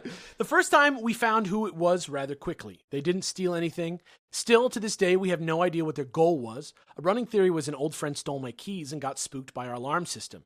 We got the system after a nasty encounter with neighbors at the time. If I went into that here, I think it would double what I already have typed, so moving on. The following times lead us to question the paranormal events we all experienced. The second break-in was scary. I had walked home from school that day. My car was in the shop because it was old and breaking down. Good old hand-me-downs. I came home to the front door being open. Thick, muddy footprints were everywhere throughout the house. Clothing stolen, and every piece of jewelry in the house was stolen, and the attic was wide open. The pink foam within was moved enough to reveal impressions, clear indentations of suitcases, and what I could only assume was a suitcase. Police said it looked like people stored stuff in the attic. The attic is small and not a functional room in any way, exposed foam and all. For some reason, the police theorized that people were living in the attic at one point. Somehow, they got out of the house without us knowing and came back and get the things they left and decided to steal what they could. Like the junior detective I am, I followed the footprints. One set led to the small window in our kitchen, which is believed to be where they entered with the aid of a small person, potentially a child. Glass was clearly broken inwards all over the sink. I followed another set of footprints that lead to the backyard and over the fence. There were quote-unquote discreet socks, their way to hide fingerprints. I told multiple police, and they promptly dismissed what I was telling them, until I got to someone who looked like a detective with a camera. I pulled them aside and pointed to what I saw. They responded with, "Good eye. I'll see what I can do." And that wasn't an Australian person. Good eye. I'll see what I can do. Nothing happened more after that. No paranormal experiences, no break-ins, nothing. The police never did more to help us or explain anything. The detective I spoke with never got in contact with us. Not sure if they could help, but that was it. What? Police don't do thorough jobs? I know. My sister and I moved away to respective colleges soon after, and my parents moved a few years after because they couldn't afford to move until then. We will never know what really happened. The history of the house revealed nothing when I searched. It's just an old house with weird shit that happened. Do you think that there was a girl with a stitched heart on her dress that was helping these thieves? It's so funny because the three tales feel so disconnected from each other. Yeah. Right, other than I guess the girl does show up in the out-of-body experience. Sort of. Maybe it's the same girl. But like, yeah, right. Did the little girl invite thieves? She was like, "You guys don't respect me, so I'm going to let your house get broken into." Yeah, I don't know, like she opened the door and was like, with the doormat, like the house from It. The storing of things also makes me wonder, like, okay, great, this is an episode of Weeds. This family Airbnb'd this house, left stuff up there. Like No Country for Old Men or something. Came back to the country, needed clothes, jewels, and money, things, right? They didn't take TVs. They only took things that you would run with. Right. And then we're out of there. And and did it professionally. Like, okay, maybe this is professional crime. Yeah. I mean, look, I don't know anything about professional crime, but I bet you it's a lot like that. Alex, they are professionals. They know what they are doing. They have planned this. I'm with you. I trust them. I mean, we're an hour south of San Fran in a house that's hundreds of years old. Or 100 years old. But it's funny that feels more like Ocean's 11. It's like, yeah, sometimes that happens. Like, maybe. If I was Danny Ocean, I'd be busting small jobs all over the place. With that team, we could be, like, imagine in Beverly Hills. Alex, guess what? The job already happened 2 days ago. Yeah. Boom, boom, boom, boom, boom, boom, boom. Dude, you mean when you were telling me how to do the job, you were doing the job in real life? Let me show you this buzz. Elliot Gould, what are you doing here? Oh, I love Elliot Gould. I know, right? Santell. Haunted Children Desk Can Type from Raylical. Yeah. Raylical? Yeah. This is his 7th grade email address. He's never had to change this name. This is like the name of his like fake fighting game character from his folder. Right now, go type in this name on AIM and send them a message and say, hey. Say, hey, what are you doing? Say, what's up? Whoop. Hey everyone, long-time listener, first-time poster. You see? Just went to thank Jesse specifically for his content getting me through more than a few rough days. Seems like the right time to also apologize to him for the spooky insanity to follow. Sorry, Jesse. Oh, I hope your butt feels better. Jesse listens. I know. I'm going to get notes later on. Yeah. This happened to me in my high school bedroom right when the Backstreet Boys reunion tour kicked off in 2020. What a timestamp. That's secret code for COVID. Oh, yeah, okay. Yeah. Thank you. It was either late March or early April. Oh, this is all trauma, bro. Yeah. Okay. Yeah. We had just gone to the Weed Cafe for the first time. Yeah. And then the next day the world shut down and we were like, maybe we should have been smoking your butt. Dude, are we just high right now? It's like that Star Trek episode where he's like in the like other life that he lives. Oh, geez. It was either in late March or early April. I'd like to say it was in a creepy old Victorian house, but it was built in the 90s. My Alienware MX-17 from grad school had died. Ugh. This is a ghost story. This is the ghost of the computer coming back. Thankfully, my brother had a very similar model he said I could have and could fix it. One new SSD and a Windows install later, computer companies never raid 02 hard drives worth one laptop. I don't get any of this. Is all stuff Jesse would know. I don't understand any of this. This is just basic computer stuff. This is just computer stuff. They're just like, the RAM never comes good. But his if you brother, get a fan his in brother it, has the same computer almost, and he said you can have it if you can fix it, and he swapped out the hard drive, installed Windows, and he said that it's bad if you raid 2 hard drives together. I was up and running again for my job, testing cell phone networks for a major carrier. He won't say which one, but the answer is Mint Mobile. I wonder if this is going to go up to the top and like reveal something horrible about this company. Oh yeah, like in Batman. Yeah. I temporarily left my city apartment for the... I'm at the right spot. I temporarily left my city apartment for the backwater KS town I attend high school in. At the time, it seemed safer to be around less people. While I normally conducted work from the first floor of the dining room, I stored my equipment upstairs in the bedroom inside adequate children's roll-up desk. Everyone should just say this happened during COVID. Everything you just said was explaining to me COVID. I get it. It was a rough time. That's why he was back home. Yeah. And needed some weird work from home desk. And so he's in an antique children's roll top, like one of those desks where like the wood comes up like an old author. I love him. Yeah. I love him. My father acquired this desk near Chesapeake, Virginia, and restored it himself. It was a gift insofar that I was encouraged to use it for homework, which I did regularly in my youth. The desk seemed entirely normal until March/April of 2020. So did civilization. The desk got COVID. Dude, Josie Packard went in there. Yeah, Alex did a very funny face, everyone. You can't see it, but I saw it. It was very funny. I stored my laptop inside the desk and left both open. Oh, I wonder if we're going to hear prediction. The laptop battery dies. Okay. A rough layout of my bedroom is required at this point. It is roughly a pentagonal. Oh, okay. What do you like in the salon of like a geodesic dome house? He lives in a Rosemary's Baby's house, and that's what we're going to find out. From the bed, directly east are windows. To the southwest is the desk and more windows. North and northeast are exits from the room. Which direction do you want to go? North. Move north. Yeah. I was laying in the bed trying to sleep with no luck. I want to be clear at this point that the laptop was off when I started hearing rapid typing on the keyboard. The laptop then suddenly whirled to life and booted up Windows 10 login. Oh, shit. Right to login. It just skipped go. It went right to Park Place. The ghost of Fisher Stevens. He's still alive, I think. Frustrated with the bright light making it harder to sleep and my own laptop repair, I got up, walked across the room to shut the laptop. At this point, I just figured I was hearing things and the laptop had another issue to fix. As soon as I crawled back into bed, the computer immediately powered up and the login screen, and I heard frantic typing again. At this point, I was angry. I stormed across the room, shut the laptop off, closed it, and pulled the power cord. I couldn't explain the typing, which had me a little scared, but I needed sleep and had solved my light problem, or so I thought. Interesting. I like that. I mean, this is the beginning of the Spook Town. This is the incline. We're on the tick, tick, tick of the roller coaster. I mean, if it's a haunted kid, right? He's probably a recently dead kid if he knows how to log into Windows 10. Yeah, he's like, I have those dreams where do you have the dreams where you show up to class and like, today's the final and you're like, what? All the time. All the time. I just had like shitty dreams in school where I'd like wake up and have like a normal day of school and then get up and just like have to go to school. And I'd be like, yeah, you're like, I already did this. This sucks. Yeah. Not long after I returned to bed, the laptop powered back on while closed. I could hear it and see the light was emitting. Then the typing resumed again while the lid was still closed. At this point, I was terrified. I scare easily. I shut my eyes tightly, turned away from the desk, and did the best to ignore it. After several minutes, the typing finally ceased and the laptop powered down. At that point, I was exhausted and fell to sleep. Well, it's fucked up. Yeah, well, listen, your roommate's got to do a term paper. You just got to suck it up. Put some earplugs in. Yeah, even if your roommate's dead. Yeah.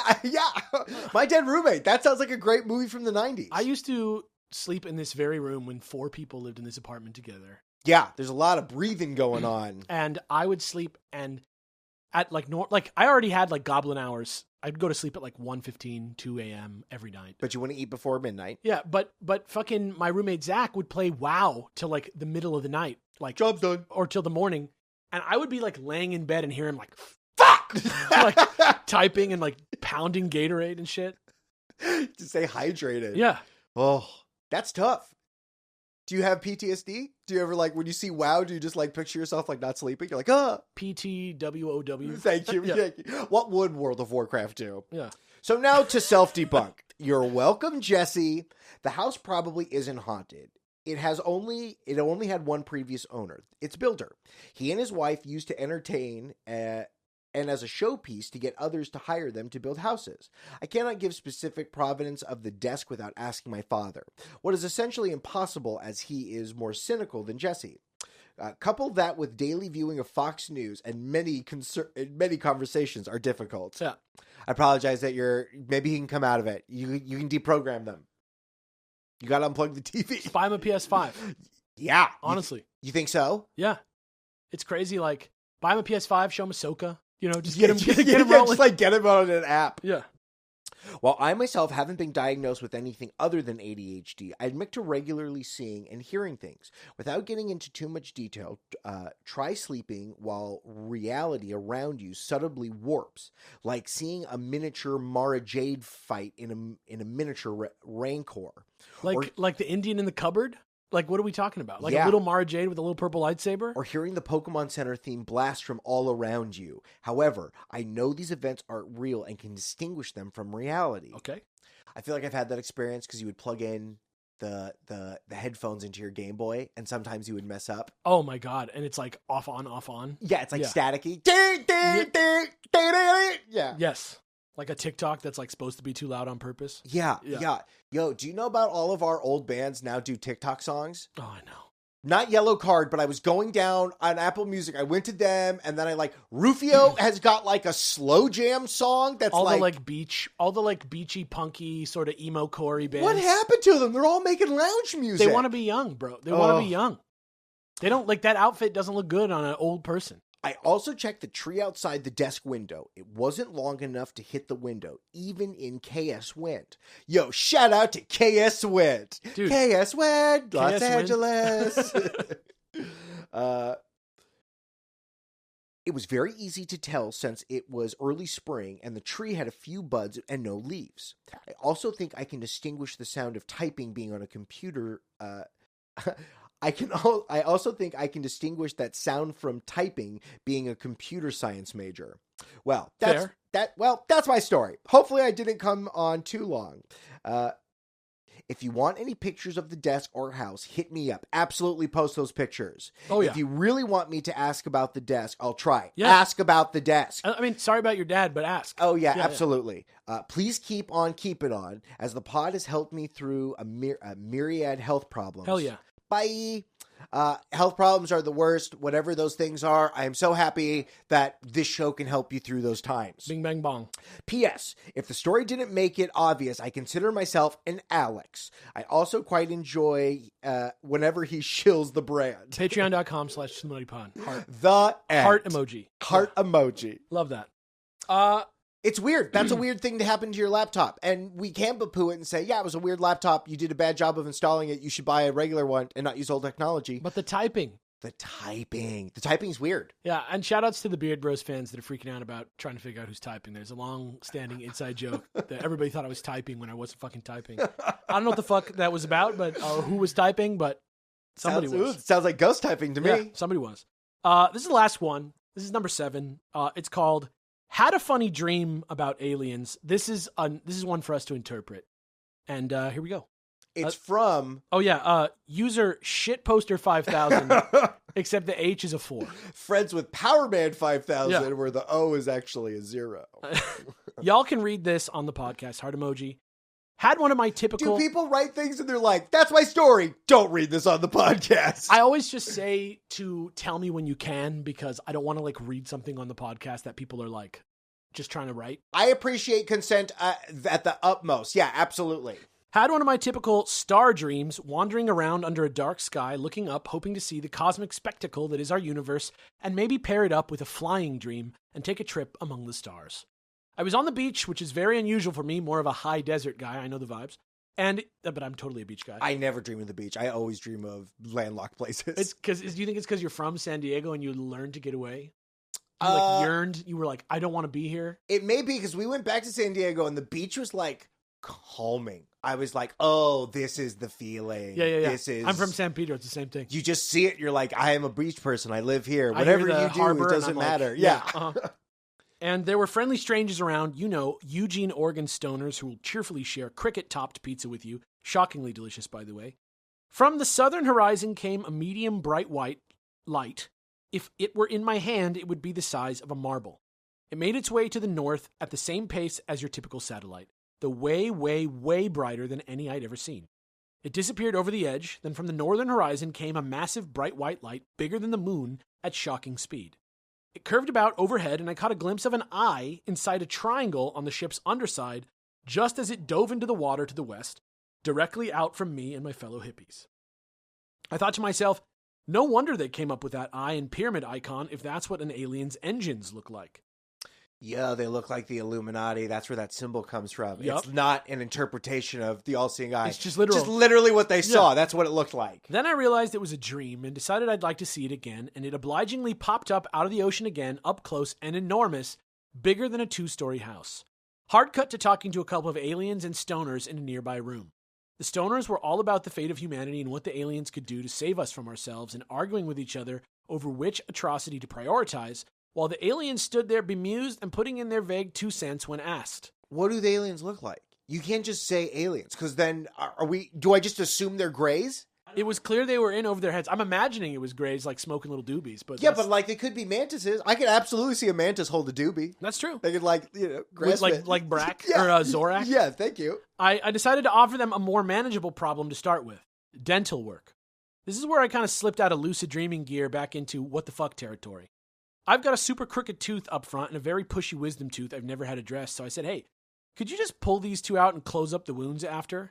The aliens were like, yes, an easy problem with a clear solution. Let's go. I'm Mr. Meeseeks! They started laying out their instruments, and I turned my back for a bit and was saying those long goodbyes to the hippies. You know, the kind where they don't actually want to leave, but they know it's rude to stick around, so it's just a long, slow shuffle out the door, talking the whole way. Finally got them all out and turn around and see they've laid out the full contents of my kitchen drawers on the operating table and were enthusiastically examining a can opener. I told them, you know what? I'm going to have a human dentist do this. You pulled out too many spoons for my comfort level. They were a bit crestfallen, but consoled themselves that they got to discover the whisk. Kind of Douglas Adams, lols. Edit to add, this may be a product of reaching that part of Endwalker with the bunnies on the moon. Could be. That's a Jesse. That's for Jesse. That's a Jesse? Yeah, that's for Jesse. Jesse knows those deep cuts. Yeah. Jesse's license plate is actually Endwalker, which is so funny. I have dreams. My dreams are not an Olympic playground where I get to go jump and do whatever I want. They're so often movies that just affect me internally. So like when I hear stuff like this, I'm so jealous. Like, you got to talk to aliens. Right. It's like how Mathis is. Mathis just wishes he's too thirsty. The aliens get too grossed out by his vibes and they don't want to come pick him up. He's looking into chaos magic, so we'll see where it goes. I don't know if chaos magic has dominion over the alien realm. All of my text messages with Mathis back and forth consist of, have you seen this? And then we go, and then I say, I have seen it or I haven't seen it. And then I send him things, and then he tells me if he's seen it or hasn't seen it. Names of people to each other. Oh, it's all coming. I know the vibes. But yeah, I mean, interpreting this dream, it's like a very literal dream. I think maybe I would say this is like a kind of lucid fantasy more than it is like a dream. It feels more like a trip. Well, and it's also funny. Let's pose that. Like, it's a simple thing of like, oh, okay, we can fix your teeth. That's super easy. Okay, so what if a magic wand came out tomorrow that took all the dentists away from our society? That's true. Right? Like very stonery. Like very, very like flow of consciousness thinking type dream. And then also the red thing, the red Illuminati eye then was a ship. Like, it wasn't just an idea or something else. It was a thing that you could go inside of. Yeah, like maybe the ship actually just has an eye. Maybe it's an organic ship. Well, that's what they say, Alex. The metal feels alive on these things, and you have to interact with that as well. It's something to do with consciousness. Yeah, so who knows? Like, maybe the dream, maybe aliens can visit, maybe you can have alien encounters in your dreams. What if the aliens in the ship are just the manifestation of the craft? Which is why the Greys are like these robots. It's the ship, but it's like a little piece in all of these little guys. Yeah, like a little like a drone. Right. And then the plane falls down and the guys are like, oh, shit, I'm fucked up, man. It's like, right, their brain isn't working. They're just like bad Android, like C-3PO just getting blasted to pieces. When he was naked? Yeah. That nude scene he did in The Phantom Menace? That meager C-3PO that can barely walk. The anemic C-3PO. Yeah. He makes him nice. Yeah. That's what I think. How about this? Here's a wild theory. Aliens want to communicate with us, and they like sort of telepathically communicate. So maybe it's easier for them to actually speak with us in our dreams because we can kind of accept them a little more, and it's a little bit safer, and they don't have to come here. It all feels right, but now we're done. But like, isn't the other version of this woo-woo language of like, when you're in a dream, you're you're resonating on a higher level. We can check your REM waves, right? We can like see where you are. Yeah. Is it REM or am I just? Is that just the band? No, I think that's what they're named after. Okay. I think that's what they're named after. Okay. Have you seen that thing? Did we talk about this last time? Did we? I'm tripping. This comedian, it's like a Comedy Central type thing where it's like animated. He's like telling a story about the time that he was doing drugs.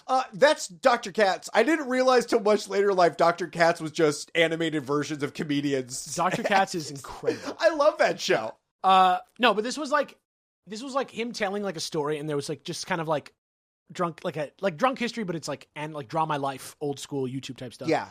And he's talking about that he had a DMT vape pen that he was using, that he used like 25 times. To see the machine elves? So the little elves took him to this place that he was like familiar with every time, and he'd meet this like purple lady who looked like almost like a archetypal sort of like insensitive depiction of a gypsy. Oh, interesting. And he'd meet this girl, and she'd be excited to see him, and she'd remember him, and he had such intimate relationship with her that he felt almost like he was in a relationship with her. And was he stupping her? Did they make babies? I don't remember, but it was like just heavy petting. Well, she would get jealous when he'd have a girlfriend in the real world and stuff like that. Oh. And one time they were out looking at something beautiful, and he was like, I wish there was a way that you could like prove to me that you're not just my imagination. And she was like, if I think of a way, I'll figure it out. And so another guy wanted to try this guy's DMT pen. And he was like, this special blend will take you to her? He was like, he didn't say anything. He didn't want to tell him anything because he didn't want to influence his trip at all. And he was just like, hit this, hold it as long as you can, and then just keep hitting it until you can't hit it anymore. Until you hit the rainbow waterfall. And so exactly. And so he keeps hitting it, and he just holds it, and he's just like, I don't think it's working. I don't think it's working. I think I took too much. I think I took too much. I think I took too much. And then suddenly he like breaks through, and he's saying he sees the little elf guys that everybody sees, and he's like talking to himself, and he's now dissociated. Now he's kind of like reporting back while the guy's like standing in the room with him while he's tripping, kind of talking to him. Yeah. And he's like, almost wow. like channeling or something. And he's like, wow, they really love you in here. And he's like, yeah, I know, it's such a like welcoming place. And he's like, no, they love you in here. And he's like, there's this purple chick, and she's like, what's up? She's like, hey, she says, how are you? Like, tell him hello. And kind of interesting. That's very interesting. Yeah. It's a crazy story. And obviously it's the same thing as the PhD. Like, right. Who the fuck knows? But it's an interesting thought. And even without the purple lady, those little elves, everybody sees them. Everybody sees them. Yeah, everybody sees them. So like, what's that about? I don't know. Does your audience ever give you elf stories? Do you ever ask for... I've never asked for drug trips before, but that like psychedelic dissociative drug trips. Can I piggyback on this and have them... I mean, whatever the story is. r/Chilluminati pod. Throw that in, please. Well, listen, I'll do you one better. We issue challenges to them all the time. Okay. I would love... Well, I do a podcast called Storytime. Yeah. These are all great stories. Yeah. I don't want to jack your bread and butter, but we'll do an homage to it. I'll go post on there.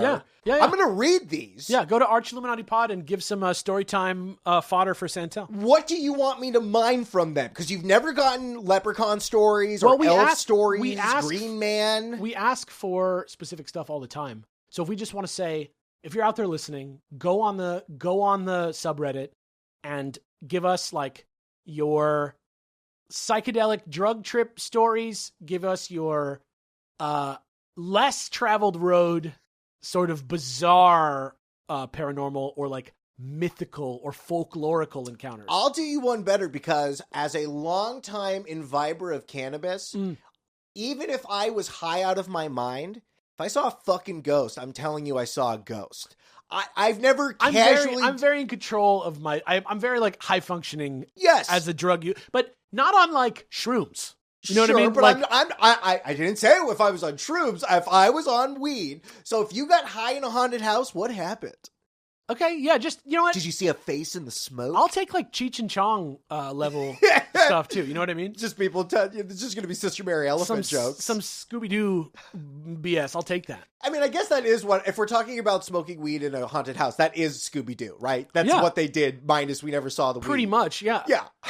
Maynard G. Krebs, Bob Denver. Great. Yeah. Mods, I'm coming. I'm going to go post. It's going to say, give me your stories. Do you want to read them? Do you want us just to read them? No, dude, it's a great little collab. Like, first of all, go listen to Storytime with Santell and David. Thank you.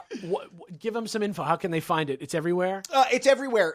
Yeah. You can, what are you talking about on the show right now? David's in the middle of doing Animorphs. Oh my God, that's still going? They are... Are you doing like one book? They're PTSD survivors. Dude, they are in a war where they make genocidal Are you in the decisions. Are you in the final battle yet? We're on book. No, we just did the Visser. The Vissers had their trial. Yeah. Yeah, and they were like, where this woman's body is this kid's mother, and the body wants to kill him, but sometimes they can like push that down, and the mom's like, I'm so sorry, I love you. Tell your father I love him. Yeah. And then she turns back into a suicidal maniac. Yeah. Yeah, no, that's where we're at. Wait till the final battle. Okay. You will be...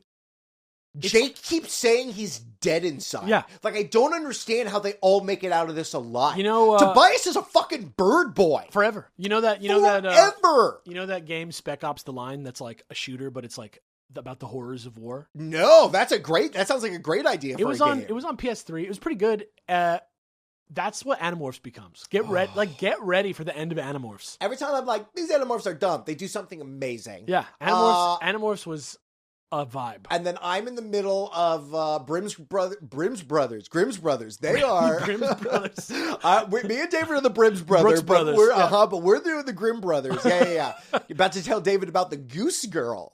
Oh, so you're doing all the fairy tales? I do. Yes. Yeah. That's what I'm doing right now. Yeah. I got this Costco book, and I was just like, great, let's do another fucked up. The show is they tell each other stories. Guys. Yeah. Story we time. have guests on. We have people coming on. Yeah. I've been trying to get Alex to tell me the complete story of Metal Gear Solid. Oh my God, dude. I could do it, but I need to like do homework. Just do part one. Actually, you know what? There's an app on PlayStation that has like a timeline that we could go through together. Great. Read me the timeline. Yeah. Tell me where we're at, because there's going to be things I don't know. Yeah. Dude, there's things that nobody knows. It's like Twin Peaks. Is it like the Nair series where everything's canon? Everything that's happened in these games, it's all canon? No, there's a couple games that aren't canon. I think the Acid games aren't canon. And okay. I don't know about the Portable Ops games. But the ones with numbers are canon. Okay. And, the NES game? The original one that's not on NES is canon. Okay. The one that's like on MSX, those ones are canon, but not the NES ones. I've never even... Okay. Those are like inferior versions. Great. I'll go watch a playthrough of an MSX game. Get the Metal Gear collection. It has everything on there. Does it really? Yeah. Okay. Up to this one goes to 3, and then obviously probably the next one's going to have 4 and 5 and okay. Peace Walker. And Peace Walker's canon. And yeah. But the point is... Your alien dream was about you feeling alienated in society, and you need to do a better job of finding friends. You know Jean-Luc Godard? He did like Breathless, Band Apart. He's like... Sure. Or Band of Outsiders. He's like the French New Wave film director that has like all those movies like that. I just saw a French New Wave movie where they wanted to be like American, and they do a choreographed dance scene. Yeah. Is that the movie? Un Femme et une Femme? Yeah. Yeah, exactly. That's Godard. That movie. Yeah. movie. It's a fantastic movie. It's crazy. It's like one of the most beautiful movies ever made. They run through the museum. Yeah, dude. That's a great movie. But this guy had a turn in his life, Godard, where he just kind of started to make politically fueled essays. And that's basically what Metal Gear Solid is. Metal Gear Solid is like a pretty awesome stealth game that like you get to play every once in a while while Hideo learning. Kojima puts his manifesto inside of a video game. It's like a Pinchonian like political manifesto. Listen, I can't believe I'm going to say this out loud into the world, but I can't wait for Death Stranding 2. Dude, I can't wait to do more walking. I'm totally down. I can't believe you guys haven't done Metal Gear Solid actually on Gentleman's Gaming Club, which is another place you can go see Santell. It's a great one. I'll pitch it to the team. Maybe we do the PlayStation one. I mean, where do you start with that series? You know what I mean? It's the gameplay is so good. I would start just with Metal Gear Solid. Okay. Yeah, and then you can go from there if you like it. But yeah, beat that game, and then that proves you're a video gamer. Even that one, you'll be like, "This is the greatest thing." It fits right in. You'll okay. Love it. Yeah. But that's the show. Thank you guys so much for listening. Again, reminder: please go to patreon.com/Chilluminatipod. We're selling the audio, and it's very good. It sounds great. The audio of our show in Los Angeles. That if you couldn't come to it, this is your chance. It costs $5, and everyone who is a patron at any level gets to listen to it completely for free.